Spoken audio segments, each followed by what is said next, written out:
போரூருக்கு ஒரு விசேஷம். உங்கள் லலிதா ஜுவல்லரி நம்ம போரூருக்கு வந்தாச்சு. பிரம்மாண்ட திறப்பு விழா சென்னை போரூர் மெட்ரோ அருகில் ஆர்காட் ரோடு. திறப்பு விழா சந்தை மார்க்கெட்டிலே குறைந்த சேதாரத்தில் மேலும் 1% குறைவு. அன்போட வரவேற்கிறேன். இந்த குரு அப்படின்னு சொல்லக்கூடியவர் வந்து சிம்ம ராசிக்கு பூர்வ புண்ணியாதிபதியா இருக்கார். அப்போ ஒருத்தர் வந்து பூர்வ ஜென்மத்துல செய்த அந்த ஒரு புண்ணியத்தினுடைய பலனை வந்து அடையறத நம்மளால பார்க்க முடியுமான்னு கேட்டா பார்க்க முடியாது. அதே மாதிரி சித்திரையில இருக்கிறவங்களுக்குமே வந்து பொது வாழ்க்கையில இருக்கிறவங்களுக்கு இந்த காலகட்டம் குரு பெயர்ச்சி நல்ல ஒரு வாய்ப்பை வந்து கொடுக்கும். இந்த 10th +1 +2 படிக்கிற ஸ்டூடெண்ட்ஸ் குறிச்சு வச்சுக்கலாம், நல்ல ஸ்கோர் பண்ணுவாங்க. அந்த எல்ல தெய்வ வழிபாடு கன்னிமார் வழிபாடு, அந்த கன்னிமார் வழிபாடும் வந்து இந்த கன்னி ராசியில இருக்கிறவங்களுக்கு இந்த குரு பெயர்ச்சி நல்ல பலன்களை கொடுக்கும். ஓகே ஓகே, அவங்க கிட்ட பணம் இருக்கோ பதவி இருக்கோ இல்லையோ, அவங்க போய் நின்னாலே மற்றவங்களுக்கு வந்து ஒரு எனர்ஜி கிடைச்சிடும். அப்போ கஷ்டம்னு சொன்னா கூட போய் நில்லுங்க. ஒன்று வழிபாடுன்னு பார்க்கும்போது முடிஞ்சா விரதம் இருக்கிறது ரொம்ப நல்லது. அஷ்டமத்துல சனியும் 12ல இந்த குருவம் இருக்கக்கூடிய காலத்துல விரதம்னு சொல்லக்கூடிய ஒன்று வந்து குரு அந்த சனியை பார்க்குற ஒரு கனெக்ஷனை ஏற்படுத்தி. Ruby apex group of companies, நம்பிக்கை மற்றும் நம்பிக்கையான வளர்ச்சி. தலைமை அலுவலகம் தஞ்சாவூர், கிளைகள் காரைக்குடி, மதுரை, திருவாரூர், கும்பகோணம், திண்டுக்கல், சிவகாசி, திருச்சி. வாங்குங்க சுப்ரீமின் லாங் லாஸ்டிங் கபோர்ட்ஸ் மற்றும் கேபினட்ஸ். இப்ப எல்லா செட் தான். குமுதம் பக்தி நேயர்களுக்கு வணக்கம். பயிற்சிகள்லேயே ரொம்ப முக்கியமாக பார்க்கப்படுறது என்ன அப்படின்னு பார்த்தீங்கன்னா குரு பயிற்சி. ஏன் அப்படின்னா இந்த குரு பயிற்சி அப்படிங்கிறது ரொம்பவே முக்கியமான ஒரு விஷயமாக பயிற்சிகளில் பார்க்கப்படுது. எத்தனையோ பயிற்சிகள் இருந்தாலும் இது ரொம்ப சிறப்பான ஒரு பயிற்சியாக இருக்குது. அதுக்கு காரணம் நிறையா சொல்லலாம். அது மட்டும் இல்லாமல் உச்ச இடத்துக்கு இந்த 12 ஆண்டுகள் கழித்து இந்த குரு பயிற்சி வந்துட்டு 12 ஆண்டுகள் கழித்து இந்த குரு பயிற்சி உச்ச வீட்டுக்கு குரு வரார். அதனால் ரொம்பவே சிறப்பாக பார்க்கப்படுது. இந்த நிகழ்ச்சியை நமக்கு வந்துட்டு வழங்கிட்டு இருக்கிறவங்க Lalitha jewellery mart limited, associate sponsor supreme furniture மற்றும் ruby apex group of company. சொல்லுங்கள், அடுத்த ராசியான சிம்மம், அவங்களுக்கு எப்படி இருக்க போகுது இந்த குரு பயிற்சி? சிம்மராசி என்பவர்களுக்கு 12ஆம் இடம்னு சொல்லக்கூடிய விரயஸ்தானத்திற்கு குரு பகவான் வரார். இதில் என்ன ஆகுதுன்னா, அந்த விரய பாவத்துக்கு வந்து அவர் வந்து உச்ச பலத்தை அடைஞ்சிடுறார். ராசியில் கேது இருக்கார், 7ஆம் இடத்துல ராகு இருக்கார், அஷ்டமத்தில் சனி இருக்கார். இது எதுவுமே வந்து ஆண்டு கோள்களில் சாதகமற்ற நிலையாக இருக்கும்போது காப்பாற்றி கொண்டிருந்த குரு 11ல் இருந்து நான் இருக்கேன், எத்தனை பேர் உனக்கு 4 திசை இல்லையா, 3 திசையிலேருந்து பிரச்சனை வந்தாலும் என் திசை நோக்கி வா, நான் பார்த்துக்கிறேன், உன்னை நான் ப்ரொடெக்ட் பண்ணுறேன் அப்படின்னு சொல்லி குரு பகவான் வந்து சிம்மராசி அன்பர்களை அந்த ஒரு குழந்தைய அப்பா பார்த்துக்கிற மாதிரி பார்த்துட்டு இருந்தார். இப்போ அந்த குரு 12ஆம் இடத்திற்கு வந்துடுறார். அப்போ வரும்போது என்ன ஆகுதுன்னா, அது வந்து மறைவிடமாக போயிடுறது. அப்போ சிம்மராசி அன்பர்களுக்கு வந்து இந்த காலம் வந்து நேரடியாக சாதகமாக இருக்குமா, எல்லாம் ஈஸியாக இருக்குமான்னு கேட்டால் இருக்காது. ஆனால் அவங்க வந்து ஃபெயிலியர் ஆகிடுவாங்களா, பணமே இல்லை கடன் வாங்க வேண்டிய நிலை வந்துடுமா, நோய் வந்தால் தீராதான்னா கட்டாயம் கிடையாது. எதனால் அப்படின்னு பார்க்கும்போது இந்த குரு அப்படின்னு சொல்லக்கூடியவர் வந்து சிம்மராசிக்கு பூர்வ புண்ணியாதிபதியாக இருக்கார். அப்போது ஒருத்தர் வந்து பூர்வ ஜென்மத்தில் செய்த அந்த ஒரு புண்ணியத்தினுடைய பலனை வந்து அடையிறத நம்மளால் பார்க்க முடியுமான்னு கேட்டால் பார்க்க முடியாது. அதான் அதிர்ஷ்டம் அப்படின்னு சொல்லுவோம். திருஷ்டின்னா பார்க்கறது, முன்னாடி போட்டுட்டோம் அப்படின்னு சொன்னால் பார்க்க முடியாது. அப்போது இவங்களுடைய புண்ணிய கர்மாவில் இருந்து இவங்களுக்கு நிறைய பலன்கள் வந்து இவங்களை காக்கக்கூடிய ஒரு கவச்சமாக இருக்க போகிறது அப்படின்றத நம்பலாம். இன்னொன்று, இந்த குரு பகவான் அப்படின்னு சொல்லும்போது காலபுருஷ தத்துவத்தினுடைய 12ஆம் இடத்திலே போய் ஆட்சி பலம் பெறக்கூடிய ஒருத்தராக இருக்கார். அப்போது அப்படி அவர் மறைவிடத்துக்கு போகும்போது பலம் இழந்துருவாரா, கெட்டு போயிடுவாரா, கெடுபலனை செய்வாரான்னா கிடையாது. அதுக்கு உதாரணம் தான் காலபுருஷனுடைய மீன ராசியில் அவர் வந்து ஆட்சி பலம் பெறார் அப்படின்னு சொல்லு. அதனால் 12ஆம் இடத்திற்கு வந்து உச்சம் அடையும் போது சிம்மராசி அன்பர்கள் படிக்கிறதுக்கு வெளியூரில் வாய்ப்பு கிடைக்குதா, போயிடுங்க. வேலையில் டிரான்ஸ்ஃபரை பற்றி பேசுகிறாங்களா, ஓகே நான் ரெடியாக இருக்கேன், எங்கே அனுப்புனாலும் போகிறேன் அப்படின்னு சொல்லிடுங்க. அலைஞ்சு தெரிஞ்சு செய்ய வேண்டிய வேலை வருதா, நைட் ஷிஃப்ட் வந்து பார்க்கணுமா, நைட்டில் படிக்கணுமா, அதெல்லாம் வந்து அக்செப்ட் பண்ணிக்கங்க. அப்போ உங்களுக்கு வந்து பிரச்சனை ஏற்படாது. நல்ல செலவுகள் செய்யறதுக்கு வாய்ப்பு கிடைக்கும் போதெல்லாம் செய்யுங்க. அப்படி செய்ய முடியாத போது யார் செலவு செய்கிறாங்களோ அந்த இடத்துல கூட போய் இருங்க. இதெல்லாம் நீங்கள் செய்யும்போது இந்த 12ஆம் இடத்துக்கு வரக்கூடிய குரு உங்களுடைய புண்ணிய பலனை பன்மடங்காக பெருக்கி கொடுத்து உங்களை காப்பாற்றுவார். சரி, அவங்க எந்த மாதிரியான வழிபாடுகளை பண்ணணும்? சிம்மராசி அன்பர்கள் வந்து 12ஆம் இடம்னு சொல்லக்கூடிய இடத்துல குரு வந்து 8ல் சனி இருக்காரு சொல்கிறா இல்லையா. அப்போ வழிபாடு என்ன அப்படின்னு பார்க்கும்போது 2 விதமாக எடுத்துக்கலாம். ஒன்று, யாரெல்லாம் வந்து கஷ்டப்படுறாங்களோ அவங்களுக்கு வந்து கூட போய் இருக்கலாம். சொந்தக்காரங்களோ, ஃப்ரெண்ட்ஸோ, கூட வேலை பார்க்குறவங்களோ, அக்கம் பக்கத்தில் இருக்கவங்களையோ ஒரு கஷ்டம்னு சொன்னால் சிம்மராசிக்கு அந்த ஒரு பவர் இருக்குது. அவங்கக்கிட்ட பணம் இருக்கோ பதவி இருக்கோ இல்லையோ, அவங்க போய் நின்னாலே மற்றவங்களுக்கு வந்து ஒரு எனர்ஜி கிடச்சிரும். அப்போ கஷ்டம்னு சொன்னால் கூட போய் நில்லுங்க. ஒன்று. வழிபாடுன்னு பார்க்கும்போது முடிஞ்சால் விரதம் இருக்கிறது ரொம்ப நல்லது. அஷ்டமத்தில் சனியும் 12ல் இந்த குருவும் இருக்கக்கூடிய காலத்தில் விரதம்னு சொல்லக்கூடிய ஒன்று வந்து குரு அந்த சனியை பார்க்குற ஒரு கனெக்ஷனை ஏற்படுத்திடும். அதனால விரதம் அப்படின்னு சொல்லக்கூடியது அவருடைய சக்திக்கு ஏற்ற மாதிரி உபவாசமாக இருக்கீங்களா, அல்லது அந்த நாளில் ஏதாவது தான தர்மங்கள் செய்கிறீங்களா, ஆலய வழிபாட்டில் போய் கலந்துக்கிறீங்களா, அன்னதானம் பண்ணுறீங்களா அப்படின்றது சக்திக்கு ஏற்றவாறு செய்யுங்க.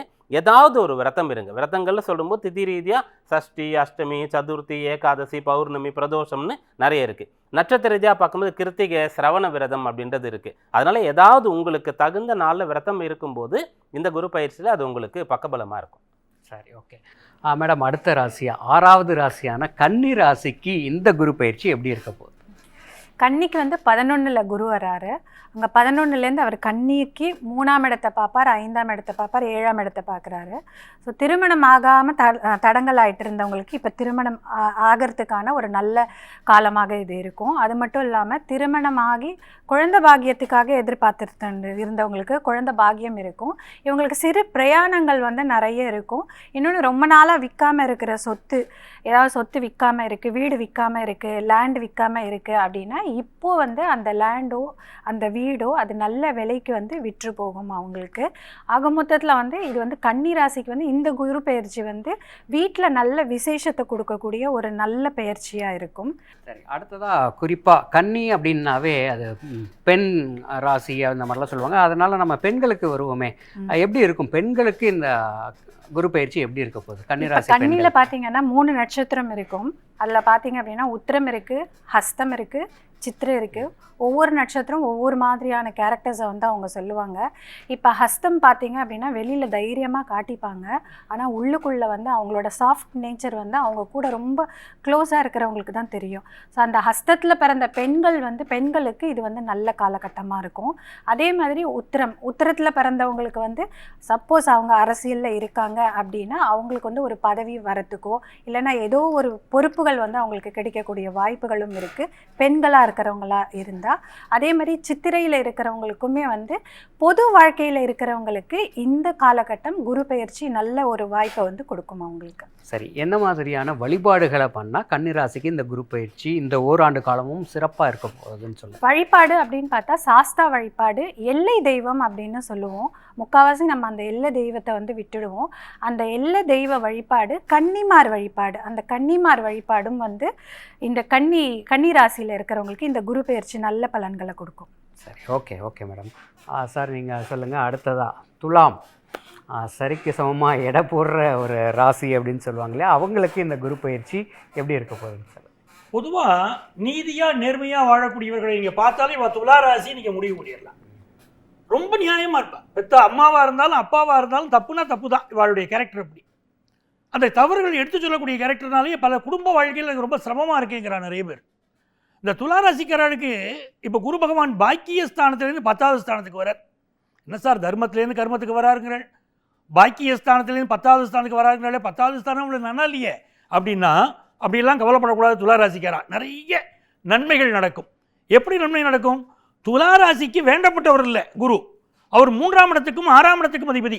அவர் 10ஆம் இடத்துக்கு வராருன்னா உங்களுக்கு பெரிய கெடுதல் வராது, மாறாக நன்மைகள் நடக்கும். இப்போ இந்த குரு பகவான் என்ன பண்ண போகிறார், உங்களுடைய 6வது ஸ்தானத்தை பார்க்குறார். படிக்கிற ஸ்டூடெண்ட்ஸுக்கு பிரமாதமான மேன்மைகள் நிறைய வர. யூஜி பண்ணியிருப்பா, பிஜி பண்ணுறதுக்கு நிறைய காம்படிட்டிவ் எக்ஸாம் எழுத வேண்டியிருக்கும். அதெல்லாம் அடித்து தோல் கிளப்பின்னு வருவாங்க, நல்லபடியாக பாஸ் பண்ணுவாங்க. ஹெல்த் இஷ்யூஸ் நிறைய இருக்கும் துளாராசிக்கு. நிறைய பேர் எப்பவுமே அனுபவப்பட்டு இருப்பா. சார் எனக்கு ஸ்கின் ப்ராப்ளம் இருக்குது, வயத்து பிரச்சனை இருக்குது, முடியவே இல்லை சார், ஏண்டா எழுந்திருக்கிறோம்னு இருக்குது படுக்கையை விட்டு அப்படிலாம் தோணும் சில இருக்குது. அவளுக்கெல்லாம் ஹெல்த் இஷ்யூஸ் எல்லாம் நிவர்த்தி ஆகும். பல பேர் புதுசாக வீடு கட்ட போகிறா. இந்த வருஷம் வீடு கட்டுற யோகம் யாருக்கு வருதுன்னா மிக முக்கியமான ராசி துலாம் ராசி. நல்ல வீடு கட்டுற யோகம், தேக ஆரோக்கியத்தில் ஒரு மேன்மை. இந்த 10th +1 +2 படிக்கிற ஸ்டூடெண்ட்ஸ் குறித்து வச்சுக்கலாம், நல்ல ஸ்கோர் பண்ணுவாங்க. அதே மாதிரி புதுசாக கார் வாங்குகிற யோகமும் இப்போ இவாளுக்கு வருது. ரொம்ப நாளாக கல்யாணம் ஆகாத துளாராசிக்காராளுக்கு 9ஆம் இடத்துல குரு பகவான் இருக்கும் போது கூட கல்யாணம் ஆகலை சார் அப்படிங்கிறவாளுக்கு இப்போ குரு பகவானுடைய பார்வை உங்களுடைய குடும்பஸ்தானத்தில் விளருது. அதனால ஒரு குடும்பம் அமைய போகிறது, குடும்பத்தில் புதிய உறுப்பினர் ஒருத்தர் வந்து சேர போகிறார். ஸோ கல்யாணம் அமையக்கூடிய வாய்ப்பு. கல்யாணம்லாம் இருக்கட்டும் சார், காசு பணம் இல்லையே, ரொம்ப நெருக்கடியாக நான் ஃபீல் பண்ணுறேனே அப்படின்னா நீங்கள் திகட்டக்கூடிய அளவுக்கு பணம் வரும், அவ்வளவு யோகம் இருக்குது. ஏன்னா உச்சகுருவுடைய பார்வை பாருங்க, நல்ல பண வருமானம் வரும். இன்னொரு பக்கம் வந்து மருத்துவத்துறையில் இருக்கக்கூடியவர்கள், நல்லா முன்னேறுவார்கள். புதிய நோய்க்கு மருந்து கண்டுபிடிக்கக்கூடியவர்களாக துலா ராசிக்காரா இருப்பா. இந்த கேன்சருக்கு மருந்து கண்டுபிடிக்கிறதுன்னு சொல்றா பாருங்க, அந்த மாதிரி விஷயங்கள், ரிசர்ச் ஓரியன்ட் விஷயங்கள், இதை செய்யக்கூடியவர்களாக துலா ராசிக்காரர்கள் இருப்பார்கள். எல்லா வகையிலும் மேன்மை தரக்கூடிய ஒரு ராசியை சொல்லுங்கன்னா அந்த துலா ராசிக்கு அந்த யோகம் இருக்கு. கோர்ட்டு கேஸு, வம்பு வழக்கு எதில்னாலும் அவளுக்கு வெற்றி தான். இந்த 10ஆம் இடத்துல குரு பகவான் இருக்கிறதுனால சில அசௌரியங்கள் உண்டானா அந்த அசௌரியங்களை நீங்கள் கடந்து வந்துடுவீள். மிக நல்ல நேரமாக இந்த நேரத்தை துலா ராசிக்காரா பயன்படுத்திக்கலாம். சரி, ஓகே சார். துளாராசிக்காரர்கள் எந்த மாதிரியான வழிபாடுகளை மேற்கொண்டா இந்த ஓராண்டு காலம் ரொம்ப சுபிக்ஷமாக இருக்கும்? அதாவது எதையுமே எடை ஓட்டு பார்த்து நியாயமாக பேசக்கூடிய வழியாய்வா இவ என்ன பண்ணணும்னா குருவாயூருக்கு போகணும். குருவாயூரில் போய் எடைக்கு எடை ஒரு சர்க்கரையை கொடுத்துட்டு வரலாம். அப்படி கொடுத்துட்டு வந்தான்னா இவளுக்கு ரொம்ப நல்லா இருக்கும். இன்னொரு பக்கம் இவர்கள் வழிபட வேண்டிய தெய்வம் இந்த இடுக்கன்குடி மாரியம்மன் சொல்கிறோம் பாருங்க, மாரியம்மன் வழிபாடு துலா ராசிக்கு மிக அற்புதமான வழிபாடு மாரியம்மன் வழிபாடு. அந்த வழிபாட்டை செய்துன்னு வந்தாலும் வெள்ளிக்கிழமைகளில் போய் மாரியம்மன் வழிபாட்டை செய்துன்னு வாங்க, உங்கள் வாழ்க்கை இந்த குரு பயிற்சி காலத்தில் அதி அற்புதமாக அமையும். சரி, ஓகே. அடுத்ததாக நம்ம விருச்சிக ராசி அன்பர்களுக்கு இந்த குரு பயிற்சி எப்படி இருக்க போகுது அப்படின்னு நம்ம ஐயா கிட்ட கேட்போம். ஐயா சொல்லுங்கள். விருச்சிக ராசி என்பவர்களுக்கு பாக்யஸ்தானத்துக்கு குரு பகவான் வரார். அந்த இடத்துல வர்றது உச்சபலம் அப்படின்னு சொல்லக்கூடிய ஒரு நிலையை அடையிறது. அதனால் விருச்சிக ராசிக்காரங்க இதுக்கு முன்னாடி என்னெல்லாம் கைவிட்டு போச்சோ அதெல்லாம் திருப்ப முடியும். எவ்வளோ அவமானப்பட்டீங்களோ, நோய்வாய்ப்பட்டீங்களோ, கடன்காரனாக இருந்தீங்களோ அதிலிருந்தெல்லாம் மீண்டு வர முடியும். நீங்கள் ஆசைப்பட்டு எதையெல்லாம் அடைய முடியாமல் நம்ம அதிர்ஷ்டமே இல்லாத ஒரு நபர், நம்ம எதற்கு இந்த பூமியில் பிறந்து பாரமாக இருக்கும் அப்படின்லாம் கலங்கி போயிருந்தா கூட அதிலிருந்து விடுபட போகிறீங்க, நற்பலனை பெற போகிறீங்க அப்படின்னு சொல்கிறத விட சாதனைகள் செய்யக்கூடிய அளவிற்கு நற்பலனை பெற போகிறீங்க அப்படின்னு சொல்லலாம். குறிப்பாக உங்களுடைய மிக முக்கியமான ஆசைகள் நிறைவேற போகிறது. எதெல்லாம் உங்களுடைய இலக்கோ, எதெல்லாம் உங்களுடைய எய்மோ, கோலோ, அதெல்லாம் அச்சீவ் பண்ண போகிறீங்க. வயது வாரியாக பார்க்கும்போது பிள்ளைகளுக்கு கல்வி அவ்வளோ சுலபமாக இருக்கும். புதிதாக ஒரு பாடத்தை நீங்கள் ஆசிரியர் நடத்த கேட்கும்போதே அது அப்படியே மனசில் பதிஞ்சிரும். ஏற்கனவே படித்த மாதிரி இருக்கும். அந்த அளவுக்கு ஈஸியாக உங்களுக்கு புரியும். எக்ஸாம்லாம் அவ்வளோ சிறப்பாக உங்களால் பர்ஃபார்ம் பண்ண முடியும். வேலைக்கு போகும்போது உங்களுக்கு வேலை இல்லைன்னு சொல்லக்கூடிய நிலை வராது. இன்டர்வியூவில் செலக்ட் ஆவீங்க. நிறைய பேருக்கு ஒரு ஆஃபீஸில் ப்ரமோஷன் அப்படின்னு சொல்லி ஒன்று வருதுன்னா அது விருச்சிக ராசியில் இருக்கக்கூடியவருக்கு தான் வரும் அப்படின்ற மாதிரியே சொல்லலாம். நீண்ட காலமாக வீடு மனையெல்லாம் வாங்க முடியலன்னு சொன்னால் வாங்கலாம்.